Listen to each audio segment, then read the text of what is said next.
તમારામાં એક અવાજ ઉઠાવવાની તાકાત નથી. નવી નવી ગાડીઓ લઈને સીન સપાટા કરવાની તાકાત છે. યુવાધન તો ધારે એ કરી શકે. અને પછી મને પણ કમેન્ટ કરીને કહેશે કે બેન એટલું સત્ય બોલો છો તો તમારું ધ્યાન રાખજો, તમારા ઉપર પ્રેશર આવશે. અરે સત્યની લડાઈ લડતા હો, સાચું બોલતા હો, અને કદાચ તમારા ઉપર પ્રેશર આવે તો હું મારી જાતને ધન્ય સમજીશ કે સાચું બોલીને લોકો માટે અવાજ ઉઠાવીને મારા ઉપર પ્રેશર આવ્યું છે. કદાચ 10 દિવસ કે 20 દિવસ કે 2 મહિના જેલમાં નાખે તો સત્ય માટે ગઈ છું ને.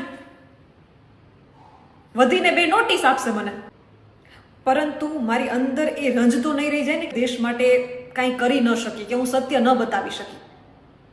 2 નોટિસ આપશે તો મારે ખેતર છે, વાડી છે, ત્યાં જઈને કામ કરીશ, પરંતુ સત્ય છે તો હું બોલીશ. પણ હું દેશની અધોગતિમાં ભાગીદાર તો નહીં બનું ને.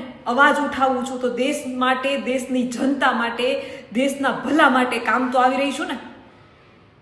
શું તમારામાં એટલી હિંમત નથી કે તમે અન્યાય સામે એક શબ્દ બોલી શકો?